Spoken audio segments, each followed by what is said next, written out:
Hello guys, welcome to the academy. अपना polity तो चल रहे से आप उप राष्ट्रपति तक कर लिया सी। सीनियर एग्जैक्टिव ने जो ਤੁਹਾਡੇ कार्यकारी मैंबर ਉਹਨਾਂ ਦੀ ਗੱਲ ਕਰ ਰਹੀ ਸੀ ਆਪਾਂ ਸੈਂਟਰ ਦਿਆਂ ਦੀ, ਤੇ ਅੱਜ ਆਪਾਂ ਗੱਲ ਕਰਨੀ ਹੈ ਪ੍ਰਾਈਮ ਮਿਨਿਸਟਰ ਦੀ, ਪ੍ਰਧਾਨ ਮੰਤਰੀ ਦੀ। ਠੀਕ ਹੈ ਜੀ। ਸੋ ਸੈਂਟਰ ਦੇ ਵਿੱਚ ਜੋ ਤੁਹਾਡੀ ਸਰਕਾਰ ਹੁੰਦੀ ਆ ਉਹਦਾ ਮੁਖੀ ਹੁੰਦਾ ਹੈ ਪ੍ਰਧਾਨ ਮੰਤਰੀ। ਕੱਲ ਆਪਾਂ ਗੱਲ ਕੀਤੀ ਸੀ ਰਾਸ਼ਟਰਪਤੀ ਬਾਰੇ। ਜੋ ਭਾਰਤ ਸਟੇਟ ਹੈ ਉਹਦਾ ਮੁਖੀ ਹੈ ਤੁਹਾਡਾ ਰਾਸ਼ਟਰਪਤੀ, ਸਰਕਾਰ ਦਾ ਮੁਖੀ ਹੈ ਤੁਹਾਡਾ ਜੀ ਪ੍ਰਧਾਨ ਮੰਤਰੀ। ਇਸ ਚੀਜ਼ ਦਾ ਤੁਸੀਂ ਧਿਆਨ ਰੱਖਣਾ ਹੈ।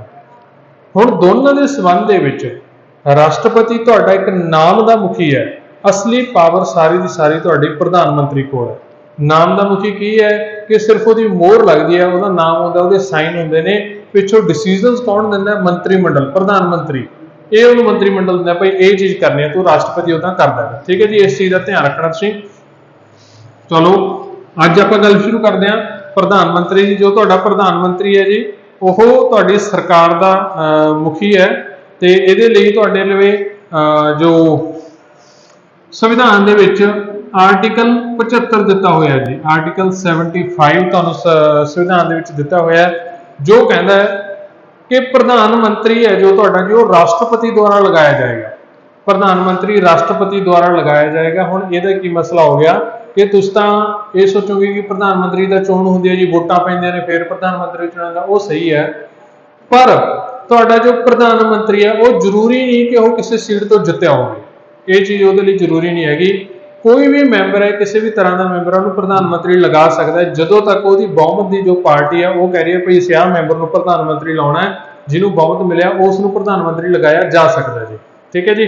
ਸੋ ਇਹਦੇ ਵਿੱਚ ਹੁਣ ਆਪਾਂ ਅੱਗੇ ਗੱਲ ਕਰੀਏ ਕਿ ਪ੍ਰਧਾਨ ਮੰਤਰੀ ਉਹ ਬੰਦਾ ਲਗਾ ਦਿੱਤਾ।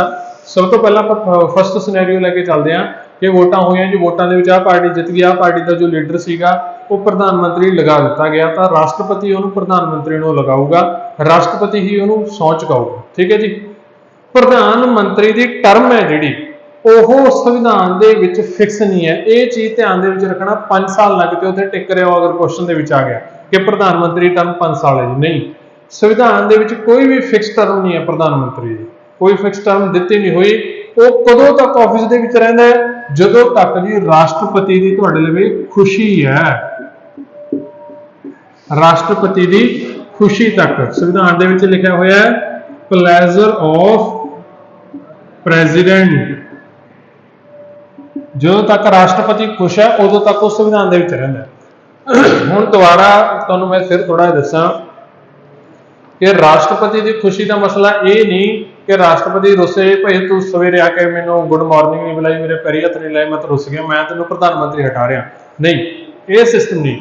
ਰਾਸ਼ਟਰਪਤੀ ਉਦੋਂ ਤੱਕ ਖੁਸ਼ ਹੈ, ਉਦੋਂ ਤੱਕ ਖੁਸ਼ ਰਹੂਗਾ ਹੀ ਰਹੂਗਾ ਜਦੋਂ ਤੱਕ ਤੁਹਾਡਾ ਜਿਹੜਾ ਪ੍ਰਧਾਨ ਮੰਤਰੀ ਹੈ, PM ਹੈ, ਇਹਦੇ ਕੋਲੇ ਜੀ ਬਹੁਮਤ ਹੈ। ਜਦੋਂ ਤੱਕ ਬਹੁਮਤ ਹੈ ਤਾਂ ਰਾਸ਼ਟਰਪਤੀ ਨਾਖੁਸ਼ ਹੋ ਹੀ ਨਹੀਂ ਸਕਦਾ।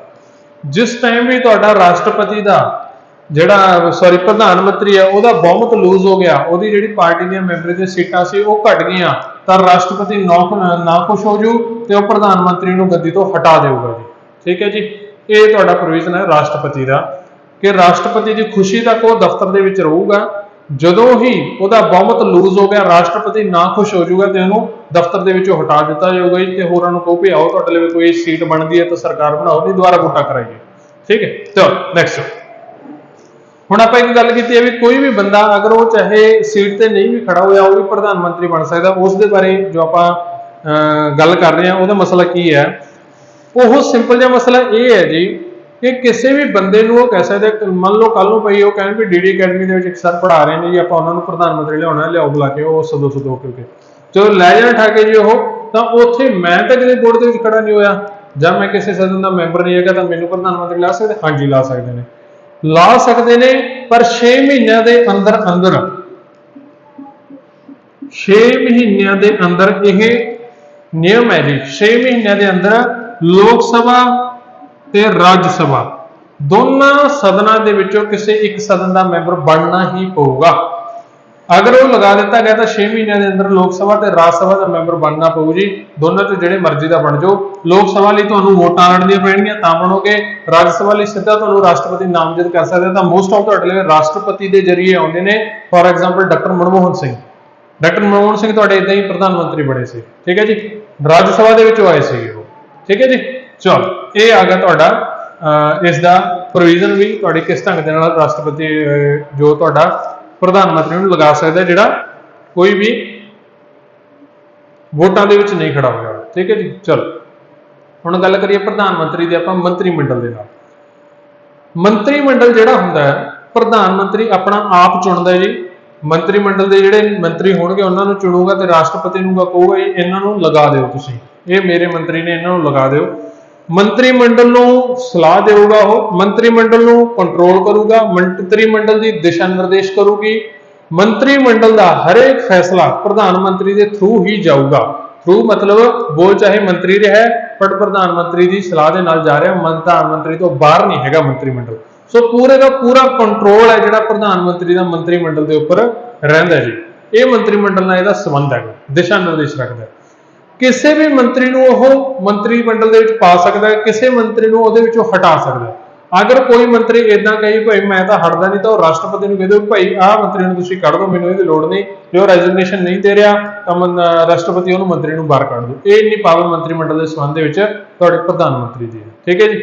ਨੈਕਸਟ ਇਸ ਤੋਂ ਬਾਅਦ ਜੀ ਹੁਣ ਜੋ ਵੀ ਤੁਹਾਡੇ ਫੈਸਲੇ ਨੇਗੇ ਮੰਤਰੀ ਮੰਡਲ ਦੇ ਆਪਾਂ ਦੇਖ ਹੀ ਲਏ ਕਿ ਜਿੰਨੇ ਵੀ ਫੈਸਲੇ ਨੇ ਤੁਹਾਡੇ ਮੰਤਰੀ ਮੰਡਲ ਦੇ ਉਹ ਸਾਰੇ ਦੇ ਸਾਰੇ ਪ੍ਰਧਾਨ ਮੰਤਰੀ ਤੋਂ ਪ੍ਰਭਾਵਿਤ ਹੁੰਦੇ ਨੇ। ਹੁਣ ਰਾਸ਼ਟਰਪਤੀ ਦੇ ਸੰਬੰਧ ਵਿੱਚ ਕੀ ਹੁੰਦਾ ਹੈ ਕਿ ਆਰਟੀਕਲ 78 ਕਹਿੰਦਾ ਹੈ, 78 ਆਰਟੀਕਲ ਹੈ ਇੱਥੇ ਪੀਐਮ ਦੇ ਵਿੱਚ, ਇਹ ਕਹਿੰਦਾ ਵੀ ਜੋ ਵੀ ਫੈਸਲੇ ਲਿੱਤੇ ਜਾਣਗੇ, ਜੋ ਵੀ ਕੰਮ ਕਰ ਰਿਹਾ ਹੈ, ਜੋ ਵੀ ਨੀਤੀਆਂ ਬਣਾ ਰਿਹਾ, ਉਹਨਾਂ ਦੀ ਸਾਰਿਆਂ ਦੀ ਜਾਣਕਾਰੀ ਰਾਸ਼ਟਰਪਤੀ ਨੂੰ ਦਿੰਦੇ ਰਹਿਣਾ ਜੀ। ਗੱਲਬਾਤ ਕਰਦੇ ਰਹਿਣਾ ਭਾਈ ਅਸੀਂ ਆਹ ਚੀਜ਼ ਕਰ ਰਹੇ ਹਾਂ, ਇਦਾਂ ਹੋ ਰਿਹਾ, ਹੁਣ ਆਹ ਫੈਸਲਾ ਹੋਊਗਾ, ਇਦਾਂ ਕਰਾਂਗੇ। ਉਹ ਰਾਸ਼ਟਰਪਤੀ ਦੇ ਨਾਲ ਕੰਟੈਕਟ ਦੇ ਵਿੱਚ ਰਹਿਣਾ। ਆਰਟੀਕਲ 78 ਕਹਿ ਰਿਹਾ ਇਹ ਪ੍ਰਧਾਨ ਮੰਤਰੀ ਦੀ ਡਿਊਟੀ ਹੈ। ਆਰਟੀਕਲ 78 ਦੇ ਅਨੁਸਾਰ ਇਹ ਡਿਊਟੀ ਹੈ ਰਾਸ਼ਟਰਪਤੀ ਨਾਲ ਰਾਬਤਾ ਕਾਇਮ ਰੱਖਣਾ, ਜੋ ਵੀ ਚੀਜ਼ਾਂ ਕਰਨਗੇ ਉਹਦੇ ਸੰਬੰਧ ਵਿੱਚ। ਠੀਕ ਹੈ ਜੀ। ਚਲੋ ਨੈਕਸਟ ਕੱਲ ਆਪਾਂ ਗੱਲ ਕੀਤੀ ਸੀ, ਤੁਹਾਨੂੰ ਮੈਂ ਲਾਈਨ ਲਿਖਾਈ ਸੀ ਰਾਸ਼ਟਰਪਤੀ ਦੇ ਵਿੱਚ ਕਿ ਤੁਹਾਡਾ ਜੋ ਰਾਸ਼ਟਰਪਤੀ ਹੈ ਕਈ ਆਫਿਸ ਆ ਜਾਂਦੇ ਨੇ ਉਹਦੇ ਵਿੱਚ, ਜਿਵੇਂ ਲਿਖਿਆ ਸੀ CAG, controller general, auditor general, ਠੀਕ ਹੈ ਜੀ, ਇਲੈਕਸ਼ਨ ਕਮਿਸ਼ਨ, ਸੁਪਰੀਮ ਕੋਰਟ ਦੇ ਜੱਜ, ਹਾਈ ਕੋਰਟ ਦੇ ਜੱਜ, ਚੀਫ ਜਸਟਿਸ ਸੁਪਰੀਮ ਕੋਰਟ ਦਾ, ਹਾਈ ਕੋਰਟ ਦੇ ਚੀਫ ਜਸਟਿਸ, ਯੂਪੀਐਸਸੀ ਦੇ ਮੈਂਬਰ, ਠੀਕ ਹੈ ਜੀ, ਤੇ ਤੁਹਾਡਾ ਵਿੱਤ ਕਮਿਸ਼ਨ, ਇਹ ਸਾਰੇ ਹੋ ਗਏ ਜਿਹੜੇ ਇਹਨਾਂ ਨੂੰ ਤੁਹਾਡਾ ਕੌਣ ਲਗਾਉਂਦਾ ਸੀਗਾ, ਰਾਸ਼ਟਰਪਤੀ ਲਗਾਉਂਦਾ ਸੀ। ਹੁਣ ਪ੍ਰਧਾਨ ਮੰਤਰੀ ਗੱਲ ਕਰ ਰਹੇ ਆਪਾਂ, ਤਾਂ ਪ੍ਰਧਾਨ ਮੰਤਰੀ ਦੇ ਵਿੱਚ ਕੀ ਹੈ ਵੀ ਇਹ ਜਿੰਨੇ ਵੀ ਆਫਿਸ ਲੱਗਦੇ ਨੇ ਇਹਨਾਂ ਨੂੰ ਲਗਾਉਂਦਾ ਕੌਣ ਹੈ, ਰਾਸ਼ਟਰਪਤੀ। ਪਰ ਕਿਹਦੀ ਸਲਾਹ ਤੇ, ਪ੍ਰਧਾਨ ਮੰਤਰੀ ਦੀ ਸਲਾਹ ਤੇ। ਉਹ ਕਿਉਂ? ਕਿਉਂਕਿ ਰਾਸ਼ਟਰਪਤੀ ਨਾਮ ਦਾ ਹੀ ਇੱਕ ਹੈਡ ਹੈ, ਅਸਲੀ ਪਾਵਰ ਕਿਹਦੇ ਕੋਲ ਹੈ, ਪ੍ਰਧਾਨ ਮੰਤਰੀ ਕੋਲ।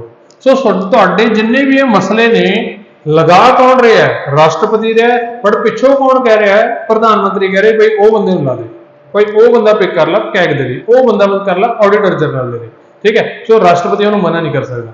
ਸੋ ਕਰ ਰਾਸ਼ਟਰਪਤੀ ਤੁਹਾਡਾ ਜੋ ਰਾਸ਼ਟਰਪਤੀ ਰਿਹਾ, ਬਟ ਕਰਵਾ ਕੌਣ ਰਿਹਾ ਜੀ, ਪ੍ਰਧਾਨ ਮੰਤਰੀ। ਠੀਕ ਹੈ ਜੀ। ਚਲੋ ਨੈਕਸਟ ਅੱਜ ਦੇ ਟਾਈਮ ਦੇ ਤੁਹਾਡਾ ਜੋ ਪ੍ਰਧਾਨ ਮੰਤਰੀ ਹੈ ਨਰਿੰਦਰ ਮੋਦੀ ਹੈ ਜੀ, 2024 ਤੱਕ ਰਹੇਗਾ। 2014 ਤੋਂ ਚੱਲਦਾ ਆ ਰਿਹਾ, 10 ਸਾਲ ਹੋ ਜਾਣਗੇ। ਇਸ ਤੋਂ ਪਿੱਛੇ ਜੋ ਸੀਗਾ 2004 ਤੋਂ ਚੱਲਦਾ ਆ ਰਿਹਾ ਸੀ, 2014 ਤੱਕ ਡਾਕਟਰ ਮਨਮੋਹਨ ਸਿੰਘ ਰਹੇ ਨੇ ਕਾਂਗਰਸ ਦੇ। ਉਹ ਪ੍ਰਧਾਨ ਮੰਤਰੀ ਹੋਣ ਤੋਂ ਪਹਿਲਾਂ ਤੁਹਾਡੇ ਜੋ ਫਾਈਨਾਂਸ ਮਿਨਿਸਟਰ ਵੀ ਰਹੇ ਨੇ ਤੇ ਇਕਨੋਮਿਸਟ ਵੀ ਨੇ, ਬਹੁਤ ਤਕੜੇ ਇੰਡੀਆ ਦੇ। ਡਾਕਟਰ ਮਨਮੋਹਨ ਸਿੰਘ ਤੋਂ ਪਹਿਲਾਂ ਤੁਹਾਡੇ ਲਈ 2 ਟਰਮਾਂ ਜੀ ਅਟਲ ਬਿਹਾਰੀ ਵਾਜਪਾਈ ਰਹੇ ਨੇ। ਸੋ ਇਹ ਤੁਹਾਡੇ ਪ੍ਰਧਾਨ ਮੰਤਰੀ ਨੇ। ਸਭ ਤੋਂ ਪਹਿਲਾ ਪ੍ਰਧਾਨ ਮੰਤਰੀ ਤੁਹਾਡਾ ਰਿਹਾ ਜੀ ਪੰਡਿਤ ਜਵਾਹਰ ਲਾਲ ਨਹਿਰੂ, ਜਿਹੜਾ ਸਭ ਤੋਂ ਲੰਬਾ ਸਮਾਂ ਤੁਹਾਡਾ ਭਾਰਤ ਦਾ ਪ੍ਰਧਾਨ ਮੰਤਰੀ ਹੋਣ ਦਾ ਜਿਨ੍ਹਾਂ ਲਵੇ ਟਾਈਟਲ ਹੈ। ਠੀਕ ਹੈ ਜੀ। ਚਲੋ ਮੂਵਿੰਗ ਟੂ ਨੈਕਸਟ ਆਪਣੇ ਲਈ ਆ ਜਾਂਦਾ ਜੀ ਮੰਤਰੀ ਮੰਡਲ। ਛੋਟਾ ਜਿਹਾ ਟੌਪਿਕ ਹੈ, ਨਾਲ ਹੀ ਨਿਬੜ ਜਾਏਗਾ। ਮੰਤਰੀ ਮੰਡਲ, ਮੰਤਰੀ ਮੰਡਲ ਕਿਹਦਾ ਹੋਊਗਾ ਜੀ? ਹੁਣ ਆਬਵੀਅਸਲੀ ਪ੍ਰਧਾਨ ਮੰਤਰੀ ਦਾ ਹੋਊ, ਜੋ ਸੈਂਟਰ ਦੀ ਗੱਲ ਕਰ ਰਹੇ ਆਪਾਂ, ਪ੍ਰਧਾਨ ਮੰਤਰੀ ਦਾ ਮੰਤਰੀ ਮੰਡਲ ਜੀ।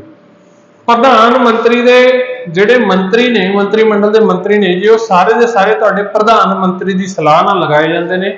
ਲਗਾਉਂਦਾ ਕੌਣ? ਉਹਨਾਂ ਨੂੰ ਰਾਸ਼ਟਰਪਤੀ ਲਗਾਉਂਦਾ ਜੀ। ਰਾਸ਼ਟਰਪਤੀ ਹੀ ਪ੍ਰਧਾਨ ਮੰਤਰੀ ਉਹਨਾਂ ਨੂੰ ਸੁਜੈਸਟ ਕਰਦਾ ਵੀ ਭਾਈ ਇਹਨੂੰ ਮੰਤਰੀ ਲਗਾ, ਇਹਨੂੰ ਮੰਤਰੀ ਲਗਾ। ਰਾਸ਼ਟਰਪਤੀ ਹੀ ਉਹਨਾਂ ਨੂੰ ਲਗਾਉਂਦਾ ਹੈ ਤੇ ਰਾਸ਼ਟਰਪਤੀ ਹੀ ਉਹਨਾਂ ਨੂੰ ਹਟਾਉਂਦਾ ਹੈ। ਕਿਹਦੀ ਸਲਾਹ ਤੇ? ਪ੍ਰਧਾਨ ਮੰਤਰੀ ਸਲਾਹ ਤੇ। ਜੋ ਫਿਰ ਤੁਹਾਡਾ ਇਹ ਜ਼ਿਆਦਾ ਕਲੈਰਿਟੀ ਦੇ ਹੀ ਦਿੱਤੀ ਪ੍ਰਧਾਨ ਮੰਤਰੀ ਦੇ ਵਿੱਚ, ਰਾਸ਼ਟਰਪਤੀ ਜੋ ਮੰਤਰੀ ਮੰਡਲ ਦੇ ਨਾਲ ਲਗਾਉਣ ਤੇ ਹਟਾਉਣ ਦਾ ਕੰਮ ਕਰੂਗਾ, ਉਹ ਵੀ ਕਿਹਦੀ ਸਲਾਹ ਤੇ ਕਰੂਗਾ? ਪ੍ਰਧਾਨ ਮੰਤਰੀ ਸਲਾਹ ਤੇ। ਪ੍ਰਧਾਨ ਮੰਤਰੀ ਆਪਦੇ ਮੰਤਰੀ ਚੁਣਦਾ ਹੈਗਾ। ਹੁਣ ਇਹਦੇ ਵਿੱਚ ਇੱਕ ਬੜਾ ਇੰਟਰਸਟਿੰਗ ਫੈਕਟ ਆ ਜਾਂਦਾ ਹੈਗਾ। ਸਭ ਤੋਂ ਪਹਿਲਾਂ ਆਪਾਂ ਇਹਦਾ एक ओथ वाला रह गया, वो देख लीए। प्रधानमंत्री ਨੂੰ ਸਹੁੰ ਤੁਹਾਡਾ ਚੁਕਾਉਂਦਾ ਸੀਗਾ ਜੀ ਰਾਸ਼ਟਰਪਤੀ, ਤੇ ਹੁਣ ਜਿਹੜਾ ਤੁਹਾਡਾ ਮੰਤਰੀ ਮੰਡਲ ਹੈ ਉਹਨੂੰ ਸਹੁੰ ਵੀ ਕੌਣ ਚੁਕਾਊਗਾ? ਰਾਸ਼ਟਰਪਤੀ। ਸੋ ਦੋਨਾਂ ਨੂੰ ਸਹੁੰ ਰਾਸ਼ਟਰਪਤੀ ਚੁਕਾਉਂਦੇ, ਠੀਕ ਹੈ ਜੀ। ਸੋ ਇੱਕ ਤੁਹਾਡੇ ਲਈ ਵਿੱਚ ਨਾ ਇੰਟਰਸਟਿੰਗ ਜਿਹਾ ਫੈਕਟਰ ਹੈਗਾ ਆਰਟੀਕਲ 75। ਮੰਤਰੀ ਮੰਡਲ ਦੇ ਵਿੱਚ ਆਰਟੀਕਲ 75 ਆ ਜਾਂਦਾ ਹੈ। ਇਹਦੇ ਵਿੱਚ ਲਿਖਿਆ ਹੋਇਆ ਜੀ ਸੰਵਿਧਾਨ ਦੇ ਵਿੱਚ sink and swim together. Sink मतलब जी डुबना, स्विम मतलब तैरना। कि ਤੁਹਾਡਾ ਆਰਟੀਕਲ 75 ਕੀ ਕਹਿ ਰਿਹਾ ਹੈ ਕਿ ਤੁਹਾਡਾ ਜੋ ਮੰਤਰੀ ਮੰਡਲ ਹੈ ਜੀ, ਜਾਂ ਇਹ ਜਿਹਨੂੰ ਆਪਾਂ ਇੰਗਲਿਸ਼ 'ਚ ਕਹਿੰਦੇ ਕਾਉਂਸਲ ਆਫ ਮਿਨਿਸਟਰ ਹੈ, ਇਹਦੀ ਤੁਹਾਡੀ ਕਲੈਕਟਿਵ ਰਿਸਪੌਂਸਿਬਿਲਟੀ ਹੈ। ਕਲੈਕਟਿਵ ਰਿਸਪੌਂਸਿਬਿਲਟੀ ਕਿਹਦੇ ਪ੍ਰਤੀ? ਲੋਕ ਸਭਾ ਪ੍ਰਤੀ। ਕਿ ਲੋਕ ਸਭਾ ਪ੍ਰਤੀ ਤੁਹਾਡਾ ਜਿਹੜਾ ਮੰਤਰੀ ਮੰਡਲ ਹੈ ਆਰਟੀਕਲ 75 ਦੇ ਅਨੁਸਾਰ ਸਾਂਝੀ ਤਰ੍ਹਾਂ ਜ਼ਿੰਮੇਵਾਰ ਹੈ ਜੀ। ਪੂਰੇ ਦਾ ਪੂਰਾ ਮੰਤਰੀ ਮੰਡਲ ਹੀ ਜ਼ਿੰਮੇਵਾਰ ਹੈ। ਜਵਾਬਦੇਹੀ ਕਿਹਨੂੰ ਹੈ? ਲੋਕ ਸਭਾ ਨੂੰ। ਸੋ ਇਹਦੇ ਵਿੱਚ ਆ ਜਾਂਦਾ ਦੇ ਸਿੰਕ ਐਂਡ ਸਵਿਮ ਟੁਗੇਦਰ, ਵੀ ਉਹ ਇਕੱਠੇ ਹੀ ਤੈਰਦੇ ਆ, ਇਕੱਠੇ ਹੀ ਡੁੱਬਦੇ ਆ। ਇਹ ਨਹੀਂ ਹੈਗਾ ਵੀ ਇਕੱਲਾ ਤੁਹਾਡਾ ਪ੍ਰਧਾਨ ਮੰਤਰੀ ਹਟ ਗਿਆ ਤਾਂ ਤੁਹਾਡਾ ਮੰਤਰੀ ਮੰਡਲ ਰਹਿ ਜਾਊਗਾ, ਨਹੀਂ। ਆਰਟੀਕਲ 75 ਦੇ ਅਨੁਸਾਰ ਅਗਰ ਪ੍ਰਧਾਨ ਮੰਤਰੀ ਨੇ ਰਿਜ਼ਾਈਨ ਕਰ ਦਿੱਤਾ, ਪ੍ਰਧਾਨ ਮੰਤਰੀ ਦੀ ਡੈਥ ਹੋ ਗਈ ਜਾਂ ਪ੍ਰਧਾਨ ਮੰਤਰੀ ਨੂੰ ਹਟਾ ਦਿੱਤਾ ਗਿਆ, ਤਾਂ ਤੁਹਾਡਾ ਕੀ ਹੈ ਜੀ, ਨਾਲ ਦੀ ਨਾਲ ਜਿਹੜਾ ਤੁਹਾਡਾ ਕਾਉਂਸਲ ਆਫ ਮਿਨਿਸਟਰ ਹੈ ਇਹ ਵੀ ਡੈਡ ਹੈ।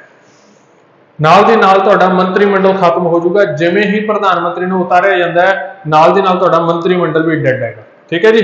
ਹੁਣ ਇਸ ਚੀਜ਼ ਦਾ ਧਿਆਨ ਰੱਖਣਾ ਹੈ ਵੀ ਇੱਥੇ ਸਰਕਾਰ ਨਹੀਂ ਖਤਮ ਹੋ ਰਹੀ, ਸਰਕਾਰ ਨਵੀਂ ਬਣੂਗੀ, ਨਵਾਂ ਮੰਤਰੀ ਮੰਡਲ ਆ ਜਾਊਗਾ। ਵੋਟਾਂ ਪਈਆਂ ਹੋਈਆਂ ਨੇ, ਤੁਹਾਡੇ ਲਈ ਸੀਟਾਂ ਹੈਗੀਆਂ ਨੇ, ਬਹੁਮਤ ਹੈਗੀਆਂ ਨੇ, ਮੰਤਰੀ ਮੰਡਲ ਨਵਾਂ ਆਊਗਾ। ਅਗਰ ਤੁਹਾਡਾ ਬਹੁਮਤ ਹੀ ਲੂਜ਼ ਹੋ ਗਿਆ, ਫਿਰ ਮੰਤਰੀ ਮੰਡਲ ਵੀ ਗਿਆ, ਸਰਕਾਰ ਵੀ ਗਈ, ਮਸਲਾ ਹੀ ਖਤਮ ਹੋ ਗਿਆ। ਦੁਬਾਰਾ ਰਿਵਾਈਜ਼ ਕਰ ਦੇਣਾ ਮੈਂ।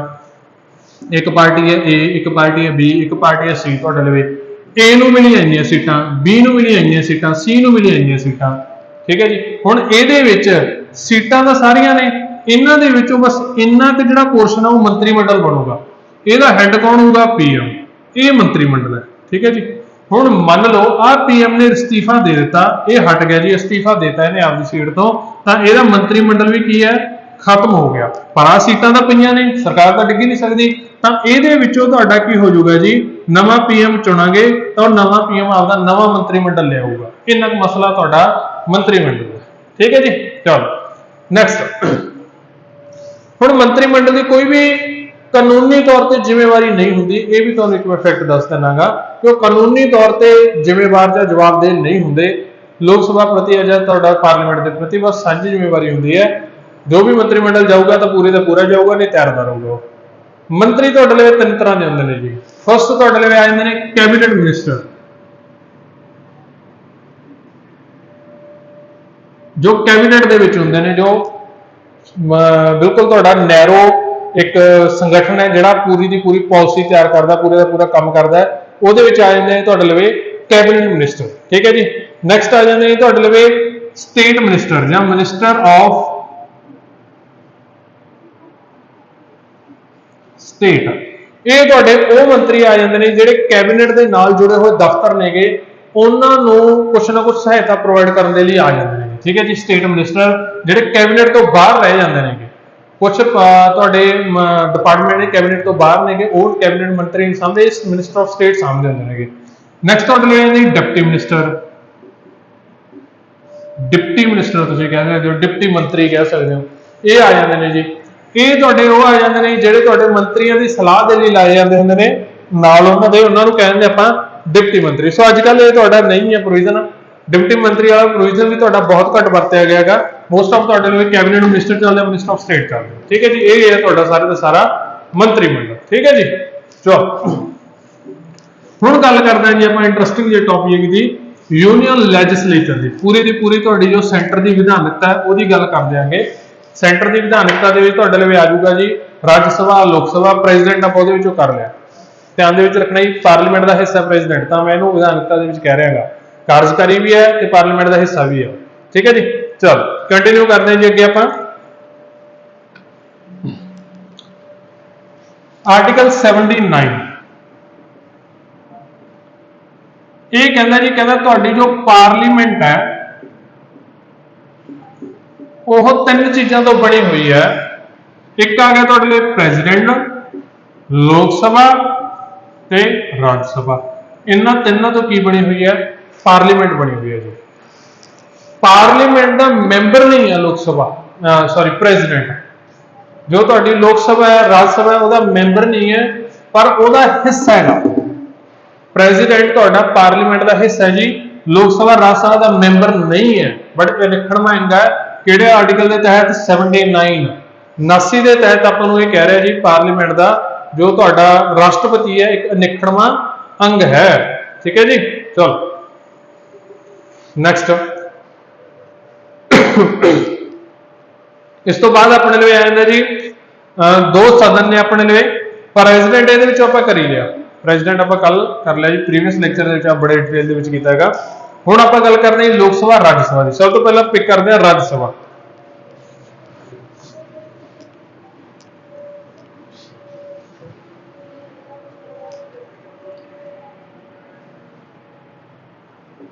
ਰਾਜ ਸਭਾ ਇਹਦਾ ਆਰਟੀਕਲ ਤੁਸੀਂ ਲਿਖ ਲਓ ਜੀ 80।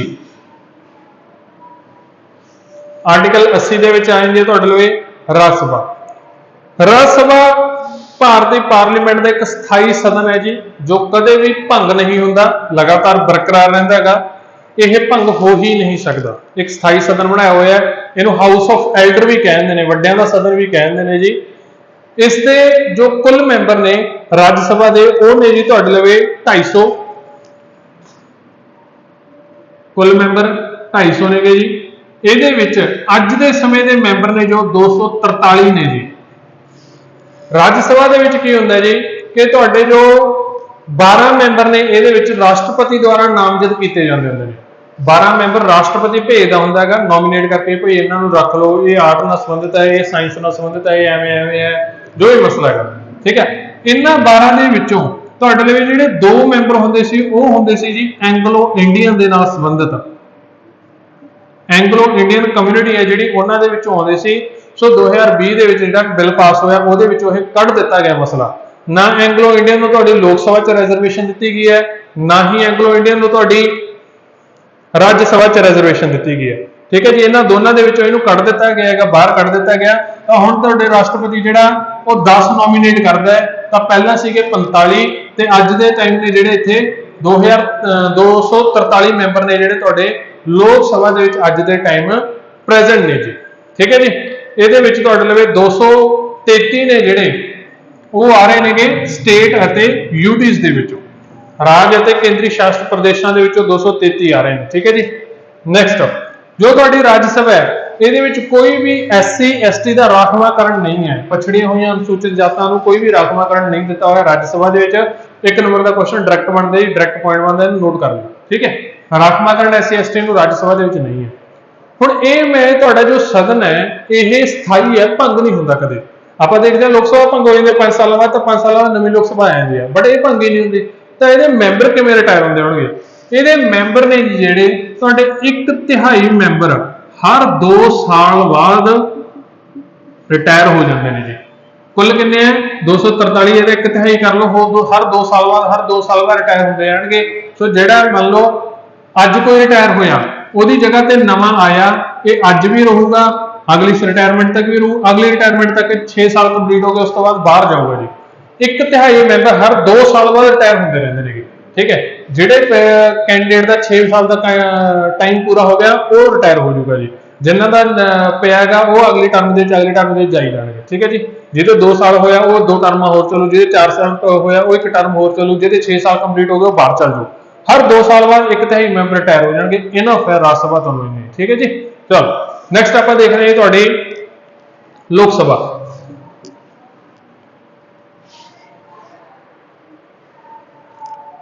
ਆਰਟੀਕਲ 81 ਜੀ, ਲੋਕ ਸਭਾ ਹਾਊਸ ਆਫ ਦਾ ਪੀਪਲ ਜਾਂ ਲੋਅਰ ਹਾਊਸ, ਨਿਚਲਾ ਸਦਨ ਵੀ ਕਹਿੰਦੇ ਆ, ਹਾਊਸ ਆਫ ਦਾ ਪੀਪਲ ਵੀ ਕਹਿੰਦੇ ਨੇ ਇਹਨੂੰ। ਇਹ ਜਿਹੜਾ ਤੁਹਾਡਾ ਹਾਊਸ ਹੈ ਇਹ ਰਾਜ ਸਭਾ ਵਾਂਗੂ ਸਥਾਈ ਨਹੀਂ ਹੈਗਾ। ਠੀਕ ਹੈ ਜੀ। ਇਹ ਭੰਗ ਹੁੰਦਾ ਹਰ 5 ਸਾਲ ਬਾਅਦ, ਭੰਗ ਹੁੰਦਾ ਹਰ 5 ਸਾਲ ਬਾਅਦ ਨਵੀਂ ਲੋਕ ਸਭਾ ਜਿਹੜੀ ਤੁਹਾਡੀ ਚੁਣੀ ਜਾਂਦੀ ਹੈ। ਇਸ ਚੀਜ਼ ਦਾ ਧਿਆਨ ਰੱਖਣਾ ਜੀ ਤੁਸੀਂ। ਨੈਕਸਟ, ਇਸ ਦੇ ਵਿੱਚ ਤੁਹਾਡੇ ਲਈ ਕੁੱਲ ਮੈਂਬਰਾਂ ਦੀ ਗਿਣਤੀ ਹੈ ਜਿਹੜੀ ਉਹ 552 ਸੀ। 552 ਮੈਂਬਰ ਹੁੰਦੇ ਸੀ। ਦੋ ਉਹੀ ਕਨਸੈਪਟ ਐਂਗਲੋ ਇੰਡੀਅਨ ਜੀ, ਐਂਗਲੋ ਇੰਡੀਅਨ ਕਮਿਊਨਿਟੀ ਨਾਲ ਸੰਬੰਧਿਤ ਸੀ। ਇਹ 2020 ਦੇ ਵਿੱਚ ਹਟਾ ਦਿੱਤੇ ਗਏ। ਤਾਂ ਤੁਹਾਡੇ ਲਈ ਕੁੱਲ ਮੈਂਬਰਾਂ ਦੀ ਗਿਣਤੀ ਕਿੰਨੀ ਹੈ ਜੀ? 550। ਅੱਜ ਦੇ ਟਾਈਮ ਤੁਹਾਡੇ ਲਈ ਕੁੱਲ ਮੈਂਬਰ ਨੇ ਜੀ 543 ਕੁੱਲ ਮੈਂਬਰ ਨੇ, ਜਿਸ ਦੇ ਵਿੱਚ ਕੁੱਲ ਤੁਹਾਡੇ ਲਈ 530 ਮੈਂਬਰ ਨੇ ਜਿਹੜੇ ਉਹ ਆ ਰਹੇ ਨੇ ਸਟੇਟਸ ਦੇ ਵਿੱਚੋਂ, ਰਾਜਾਂ ਚੋਂ, ਅਤੇ ਬਾਕੀ ਦੇ 13 ਤੁਹਾਡੇ ਆ ਰਹੇ ਨੇ ਕੇਂਦਰੀ ਸ਼ਾਸਿਤ ਪ੍ਰਦੇਸ਼ਾਂ ਚੋਂ। ਕੇਂਦਰੀ ਸ਼ਾਸਿਤ ਪ੍ਰਦੇਸ਼ ਜਾਂ ਜਿਹਨੂੰ ਤੁਸੀਂ ਕਹਿੰਦੇ ਹੋ ਯੂਟੀ, ਯੂਨੀਅਨ ਟੈਰੀਟਰੀ ਦੇ ਵਿੱਚੋਂ 13 ਆ ਰਹੇ ਨੇ। ਤਾਂ ਟੋਟਲ ਤੁਹਾਡੇ ਲਈ ਅੱਜ ਦੇ ਟਾਈਮ ਨੇ 543। 545 ਦਾ ਵੀ ਪ੍ਰੋਵੀਜ਼ਨ ਸੀਗਾ ਪੇਪਰ ਦੇ ਵਿੱਚ, ਅਗਰ ਤੁਹਾਨੂੰ ਆਉਂਦਾ ਹੈ ਦੋ ਆਪਸ਼ਨ ਆਉਂਦੀਆਂ 543 45 ਤਾਂ ਤੁਸੀਂ 543 ਟਿਕ ਕਰਨੀ ਹੈ। ਅਗਰ 545 ਆਉਂਦੀ ਹੈ ਤਾਂ ਤੁਸੀਂ 545 ਟਿਕ ਕਰ ਸਕਦੇ ਹੋ, ਠੀਕ ਹੈ ਜੀ। ਅਗਰ 43 ਨਹੀਂ ਆਉਂਦੀ ਤਾਂ 45 ਆਉਂਦੀ ਤਾਂ 45 ਵੀ ਟਿਕ ਕਰ ਸਕਦੇ ਹੋ। ਸੇਮ ਰਾਜ ਸਭਾ ਦੇ ਵਿੱਚ 245 ਆਉਂਦੀ ਹੈ ਤਾਂ ਟਿਕ ਕਰ ਸਕਦੇ ਹੋ। ਅਗਰ 243 ਪਈ ਹੈ ਤਾਂ 243 ਟਿਕ ਕਰਨੀ ਹੈ, ਠੀਕ ਹੈ ਜੀ। ਇਹ ਨਵਾਂ ਪ੍ਰੋਵੀਜ਼ਨ ਤੁਹਾਡਾ ਜੋ ਅਪਡੇਸ਼ਨ ਕਰਨੀ ਸੀ ਉਹਦੇ ਤਹਿਤ ਇਹ ਹੋਏ ਨਹੀਂਗੇ, ਠੀਕ ਹੈ ਜੀ। ਚਲੋ ਹੁਣ ਲੋਕ ਸਭਾ, ਇਹਦੇ ਵਿੱਚ ਤੁਹਾਡੇ ਲਈ ਨੇ ਜੀ ਹਾਊਸ ਆਫ ਦਾ ਪੀਪਲ ਹੈ। ਹਰ 5 ਸਾਲ ਬਾਅਦ ਤੁਸੀਂ ਇਹਨਾਂ ਨੂੰ ਚੁਣਦੇ ਹੋਗੇ। ਹਰ 5 ਸਾਲ ਬਾਅਦ ਇਹਦੇ ਵਿੱਚ ਤੁਹਾਡੇ ਲਈ ਮੈਂਬਰ ਆਉਂਦੇ ਨੇ। ਤਾਂ ਇਹਦੀ ਮਿਆਦ ਕਿੰਨੀ ਹੋਊਗੀ ਇਹ ਤਾਂ ਮੈਨੂੰ ਲੱਗਦਾ ਤੁਹਾਨੂੰ ਦੱਸਣ ਦੀ ਜ਼ਰੂਰਤ ਨਹੀਂ, ਬਹੁਤ ਵਾਰ ਰਿਪੀਟ ਕਰ ਚੁੱਕਿਆ ਮੈਂ। ਲੋਕ ਸਭਾ ਦੀ ਜਿਹੜੀ ਟਰਮ ਹੈ ਤੁਹਾਡੀ ਜੀ 5 ਸਾਲ ਹੈਗੀ। 5 ਸਾਲ ਬਾਅਦ ਹਰ ਨਵੀਂ ਲੋਕ ਸਭਾ ਚੁਣੀ ਜਾਊ। ਤੇ ਲੋਕ ਸਭਾ ਦੇ ਵਿੱਚੋਂ ਹੀ ਤੁਹਾਡੀ ਜੋ ਸਰਕਾਰ ਹੈ ਉਹ ਬਣਦੀ ਹੈ ਜੀ। ਲੋਕ ਸਭਾ ਦੇ ਵਿੱਚੋਂ ਸਰਕਾਰ ਬਣਦੀ ਹੈ। ਇੱਥੇ ਜਿਹੜੇ ਪਾਰਟੀ ਨੂੰ ਤੁਹਾਡੇ ਨੂੰ ਬਹੁਮਤ ਮਿਲ ਗਿਆ ਉਹ ਸਰਕਾਰ ਬਣਾ ਲੈਂਦੀ ਹੈ, ਜਿਵੇਂ ਕਿ ਅੱਜ ਦੇ ਟਾਈਮ ਤੇ ਤੁਹਾਡੀ ਬੀਜੇਪੀ ਹੈ, ਠੀਕ ਹੈ ਜੀ। ਚਲੋ ਜੋ ਲੋਕ ਸਭਾ ਹੈ ਤੁਹਾਡੀ, ਉਹਨੂੰ ਰਾਸ਼ਟਰਪਤੀ ਭੰਗ ਕਰਨ ਦਾ ਹੁਕਮ ਵੀ ਦੇ ਸਕਦਾ, ਉਹਨੂੰ ਭੰਗ ਕਰ ਸਕਦਾ, ਕਿਸੇ ਵੀ ਟਾਈਮ ਭੰਗ ਕਰ ਸਕਦੇ ਲੋਕ ਸਭਾ ਨੂੰ, ਬਸ਼ਰਤੇ ਕਿ ਕਿਸੇ ਵੀ ਕੋਲ ਬਹੁਮਤ ਨਾ ਹੋਵੇ। ਜਿਵੇਂ ਤੁਹਾਨੂੰ ਮੈਂ ਪਿੱਛੇ ਦੱਸਿਆ ਜੋ ਸਰਕਾਰ ਬਣੀ ਸੀ, ਆਪਾਂ ਗੱਲ ਕੀਤੀ ਹੈ ਹੁਣੇ, ਉਹਦੇ ਵਿੱਚ ਜੇ ਕਿਸੇ ਵੀ ਉਹਦੇ ਕੋਲ ਪਾਰਟੀ ਕੋਲ ਬਹੁਮਤ ਨਹੀਂ ਆ ਰਿਹਾ ਤਾਂ ਤੁਹਾਡਾ ਰਾਸ਼ਟਰਪਤੀ ਉਹਨੂੰ ਭੰਗ ਕਰ ਦੂਗਾ। ਦੁਬਾਰਾ ਫੇਰ ਐਕਸਪਲੇਨ ਕਰ ਰਿਹਾ ਮੈਂ। A B C ਇੰਨੀਆਂ ਸੀਟਾਂ ਨੇ ਜੀ। ਮੰਨ ਲਓ ਇਹਦੇ ਲਈ 10 ਨੇ ਸੀਟਾਂ, ਇਹਦੇ ਲਈ 5 ਨੇ ਸੀਟਾਂ, ਇਹਦੇ ਲਈ 3 ਨੇ ਸੀਟਾਂ, ਠੀਕ ਹੈ। ਕੁੱਲ ਸੀਟਾਂ ਹੈ ਤੁਹਾਡੇ ਲਈ 18। ਤੇ ਤੁਹਾਨੂੰ ਸਰਕਾਰ ਬਣਾਉਣ ਦੇ ਲਈ ਕਿੰਨੀਆਂ ਸੀਟਾਂ ਚਾਹੀਦੀਆਂ ਨੇਗੀਆਂ? 9, ਠੀਕ ਹੈ ਜੀ। ਹੁਣ 9 ਤੋਂ ਵੱਧ ਕਿਹਦੇ ਲਵੇ ਨੇ? ਇਹ ਲਵੇ। ਹੁਣ ਇਹਦੇ ਵਿੱਚ ਹੋਇਆ ਕੀ, ਇਹਨਾਂ ਦੀਆਂ ਜੋ ਤੁਹਾਡੀਆਂ 9 ਦੇ ਵਿੱਚੋਂ 2 ਸੀਟਾਂ ਤੋੜ ਦੀਆਂ ਗਈਆਂ, ਇਹ ਰਹਿ ਗਈਆਂ ਤੁਹਾਡੇ ਲਈ 8। ਤਾਂ 2 ਸੀਟਾਂ ਇਹਦੇ ਵਿੱਚ ਜੁੜ ਗਈਆਂ, ਕਿੰਨੀਆਂ ਹੋ ਗਈਆਂ? 7, ਠੀਕ ਹੈ ਜੀ। ਹੁਣ 9 ਵਾਲਾ ਟੀਚਾ ਕਿਸ ਦਾ ਪੂਰਾ ਹੁੰਦਾ? ਅਗਰ 9 ਦਾ ਹੁੰਦਾ ਤਾਂ ਸਰਕਾਰ ਬਣਾ ਲਓ, ਪਰ ਹੋ ਹੀ ਨਹੀਂ ਰਿਹਾ। B 7 C 7। ਹੁਣ ਜੋ ਇਹਨਾਂ ਦੀ ਸਰਕਾਰ ਡਿੱਗੀ ਤਾਂ ਰਾਸ਼ਟਰਪਤੀ ਕਹੂਗਾ ਵੀ ਉਰੇ ਆਓ ਯਾਰ, ਗੱਲ ਸੁਣੋ, 2 ਮਿੰਟ ਖੜੋ ਇੱਥੇ। ਹੁਣ ਮੈਨੂੰ ਤੁਸੀਂ ਇਹ ਦੱਸੋ ਵੀ ਤੁਹਾਡੇ 'ਚ ਕਿਸੇ 'ਚ ਕਪੈਸਿਟੀ ਹੈ ਸਰਕਾਰ ਬਣਾਉਣ ਦੀ? ਹੈਗੀ ਹੈ? ਜੇ ਤਾਂ ਇਹਨਾਂ ਨੇ ਕਹਿੰਦਾ ਵੀ ਹਾਂ ਅਸੀਂ ਦੋਨੇ ਰਲ ਕੇ ਸਰਕਾਰ ਬਣਾ ਰਹੇ ਹਾਂ ਤਾਂ ਬਣ ਜੂਗੀ, 7 ਤੇ 10 ਹੋ ਜਾਣਗੇ ਤਾਂ ਸਰਕਾਰ ਬਣ ਜੂ, ਠੀਕ ਹੈ ਜੀ। ਅਗਰ ਇਹਨਾਂ ਦੇ ਵਿੱਚੋਂ ਇਹ ਵੀ ਨਹੀਂ ਰਲ ਰਿਹਾ, ਇਹ ਵੀ ਨਹੀਂ ਰਲ ਰਿਹਾ, ਇਹ ਤਾਂ ਪਾਰਟੀ ਹੋ ਗਈ ਵੀ ਤੇ ਇਹਨਾਂ 'ਚ ਕਪੈਸਿਟੀ ਨਹੀਂ ਹੈਗੀ। ਤਾਂ ਰਾਸ਼ਟਰਪਤੀ ਪੁੱਛੋ ਵੀ ਹੈਗੀ ਕਪੈਸਿਟੀ, ਤੁਸੀਂ ਬਣਾ ਰਹੇ ਹੋ ਸਰਕਾਰ, ਤੁਹਾਡੇ 'ਚ ਕੋਈ ਬਹੁਮਤ ਹੈ? ਉਹ ਕਹਿੰਦੇ ਨਹੀਂ ਜੀ ਹੈ ਨਹੀਂ। ਤਾਂ ਰਾਸ਼ਟਰਪਤੀ ਕਹਿੰਦੇ ਵੀ ਤੁਹਾਡੀ ਲੋਕ ਸਭਾ ਡਿਸੋਲਵ ਕੀਤੀ ਜਾ ਰਹੀ ਹੈ ਜੀ, ਆ ਚੁੱਕੋ, ਭੰਗ ਹੋ ਗਈ ਲੋਕ ਸਭਾ, ਦੁਬਾਰਾ ਚੋਣਾਂ ਕਰਾਓ। ਦੁਬਾਰਾ ਚੋਣਾਂ ਨਾ ਦੇਖਦੇ ਕਿਹੜਾ ਹੁੰਦਾ ਦੁਬਾਰੇ, ਠੀਕ ਹੈ। ਤਾਂ ਦੁਬਾਰੇ ਚੋਣਾਂ ਹੋਣਗੀਆਂ। ਬਹੁਮਤ ਲੂਜ਼ ਹੋ ਗਿਆ ਤੇ ਕਿਸੇ ਹੋਰ ਪਾਰਟੀ ਕੋਲ ਬਹੁਮਤ ਨਹੀਂ ਬਣ ਰਿਹਾ ਸਰਕਾਰ ਬਣਾਉਣ ਦੇ ਲਈ ਤਾਂ ਦੁਬਾਰਾ ਚੋਣਾਂ ਹੋਣਗੀਆਂ ਜੀ। ਇਸ ਚੀਜ਼ ਦਾ ਧਿਆਨ ਰੱਖਣਾ ਤੁਸੀਂ। ਅਗਰ ਬਹੁਮਤ ਲੂਜ਼ ਹੋ ਗਿਆ ਪਰ ਹੋਰ ਪਾਰਟੀਆਂ ਨੇ ਬਹੁਮਤ ਬਣਾ ਲਿਆ ਇਕੱਠੇ ਹੋ ਕੇ, ਜਾਂ ਜਿਵੇਂ ਵੀ ਬਹੁਮਤ ਉਹਨੇ ਬਣਾ ਲਿਆ ਵੀ ਸਾਡੇ ਲਈ ਇੰਨੇ ਮੈਂਬਰ ਹੈਗੇ ਨੇ ਜੀ, ਇੰਨੇ ਐਮਐਲਏ ਹੈਗੇ ਨੇ, ਉਹਨਾਂ ਨੇ ਬਹੁਮਤ ਬਣਾ ਲਿਆ, ਤਾਂ ਉਹਨਾਂ ਲਈ ਵੀ ਕੀ ਹੋ ਜਾਊਗਾ ਜੀ, ਤੁਹਾਡਾ ਜਿਹੜਾ ਸਰਕਾਰ ਬਣਾਉਣ ਦਾ ਪ੍ਰੋਵੀਜ਼ਨ ਆਉ ਜੂ, ਤਾਂ ਲੋਕ ਸਭਾ ਭੰਗ ਨਹੀਂ ਹੁੰਦੀ। ਇਹਨੀ ਚੀਜ਼ ਦਾ ਧਿਆਨ ਰੱਖਣਾ, ਠੀਕ ਹੈ ਜੀ। ਚਲੋ ਨੈਕਸਟ, ਕੱਲ ਆਪਾਂ ਕੀਤੀ ਸੀ ਤੁਹਾਡੇ ਲਈ ਜੀ ਇੱਕ ਰਾਸ਼ਟਰੀ ਐਮਰਜੈਂਸੀ। ਕੱਲ ਕੀਤੀ ਹੈ ਜਾਂ ਪਿਛਲੇ ਲੈਕਚਰਾਂ ਦੇ ਵਿੱਚ ਕੀਤੀ ਆ, ਉਹ ਤੁਸੀਂ ਦੇਖ ਲਿਓ। ਰਾਸ਼ਟਰੀ ਐਮਰਜੈਂਸੀ ਤੁਹਾਨੂੰ ਕਰਾਈ ਸੀ ਮੈਂ। ਆਰਟੀਕਲ ਕਿਹੜਾ ਜੀ ਇਹਦਾ? ਰਿਵਾਈਜ਼ ਕਰੋ ਦੁਬਾਰਾ ਜਲਦੀ ਜਲਦੀ। ਆਰਟੀਕਲ ਹੈ ਜੀ ਨੈਸ਼ਨਲ ਐਮਰਜੈਂਸੀ ਹੈ ਤੁਹਾਡਾ, ਰਾਸ਼ਟਰੀ ਐਮਰਜੈਂਸੀ ਦਾ 352। 356 ਕਿਹਦਾ ਹੈਗਾ? ਸਟੇਟ ਐਮਰਜੈਂਸੀ ਹੈ ਜਾਂ ਰਾਸ਼ਟਰਪਤੀ ਰਾਜ ਦਾ। 360 ਕਿਹੜਾ ਹੈਗਾ? ਵਿੱਤੀ ਐਮਰਜੈਂਸੀ ਦਾ। ਸੋ ਤੁਹਾਡੇ ਲਈ 352 ਦੇ ਤਹਿਤ ਅਗਰ ਕਦੇ ਵੀ ਰਾਸ਼ਟਰੀ ਐਮਰਜੈਂਸੀ ਲੱਗਦੀ ਹੈ ਤਾਂ ਤੁਹਾਡੀ ਜਿਹੜੀ ਲੋਕ ਸਭਾ ਹੈ ਉਹਦੀ ਇੱਕ ਸਾਲ ਕਰਕੇ ਕਿੰਨੇ ਵੀ ਸਮੇਂ ਤੱਕ ਤੁਹਾਡੀ ਜੋ ਮਿਆਦ ਹੈ ਵਧਾਈ ਜਾ ਸਕਦੀ ਹੈ। ਵੀ ਲੋਕ ਸਭਾ ਦੀ 5 ਸਾਲ ਦੀ ਮਿਆਦ ਕਹੀ ਸੀ, ਬਟ ਰਾਸ਼ਟਰੀ ਐਮਰਜੈਂਸੀ ਲੱਗੀ ਤਾਂ 5 ਸਾਲ ਦੀ ਜਿਹੜਾ ਮਤਾ ਹੈਗਾ ਪਾ ਕੇ ਇੱਕ ਕਰਕੇ ਇੱਕ ਸਾਲ ਕਰਕੇ ਕਿੰਨੀ ਵੀ ਲੰਬੀ ਸਭਾ ਲੋਕ ਸਭਾ ਲੈ ਜਾਓ ਡਿਸੋਲਵ ਨਹੀਂ ਹੋਊਗੀ। ਪਰ ਜਦੋਂ ਰਾਸ਼ਟਰਪਤੀ ਤੁਹਾਡੀ ਰਾਸ਼ਟਰੀ ਐਮਰਜੈਂਸੀ ਹੈ ਜਿਹੜੀ ਉਹ ਡਿਸੋਲਵ ਹੋਗੀ, ਉਹ ਬੰਦ ਹੋਗੀ, ਤਾਂ 6 ਮਹੀਨਿਆਂ ਦੇ ਅੰਦਰ ਅੰਦਰ ਨਵੀਆਂ ਚੋਣਾਂ ਕਰਾਉਣੀਆਂ ਲਾਜ਼ਮੀ ਨੇ ਜੀ। ਰਾਸ਼ਟਰੀ ਐਮਰਜੈਂਸੀ ਖਤਮ ਹੋਈ ਤਾਂ 6 ਮਹੀਨਿਆਂ ਦੇ ਅੰਦਰ ਅੰਦਰ ਚੋਣਾਂ ਕਰਾਓ ਨਵੀਆਂ, ਇਹ ਲਾਜ਼ਮੀ ਹੈ, ਠੀਕ ਹੈ ਜੀ। ਇਹ ਹੈ ਤੁਹਾਡਾ ਰਾਸ਼ਟਰੀ ਐਮਰਜੈਂਸੀ ਦਾ ਪ੍ਰੋਵੀਜ਼ਨ। ਹੁਣ पंजाब के कोल लोक सभा दी कितनी सीटां ने, राज सभा दी कितनी सीटां ने, ये देख लेना जी। पंजाब के कोल राज सभा दी 7 सीटां ने, लोक सभा दी 13 जी। इदा राज सभा दी 7, लोक सभा दी 13। नोट कर लो, याद कर लो, बहुत ज्यादा जरूरी है। ठीक है जी। चलो मूविंग टू नेक्स्ट। हुण आपां पार्लीमेंट का कर ही रहे हैं।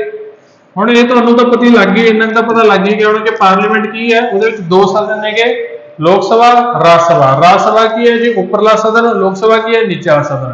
राज सभा नूं होर की कहंदे ने, हाउस ऑफ द एल्डर। लोक सभा नूं होर की कहंदे, हाउस ऑफ द कॉमन जां हाउस ऑफ द पीपल। ठीक है जी। सरकार कित्थे बनदी है? लोक सभा दे विच।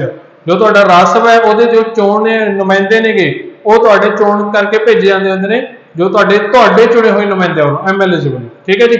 आपस दे विच चुन लैंदे, जिहड़ी जिथे सरकार तकड़ी हुंदी है आपदी भेज दिंदे, आपदे उन्ने मैंबरां नूं भेज दिंदे। ठीक है जी। चलो हुण इहदे विच सरकार तुहाडी बनदी है लोक सभा दे विच। सो दोनों ग्रुप का आ जांदे ने पार्लीमेंट दे विच।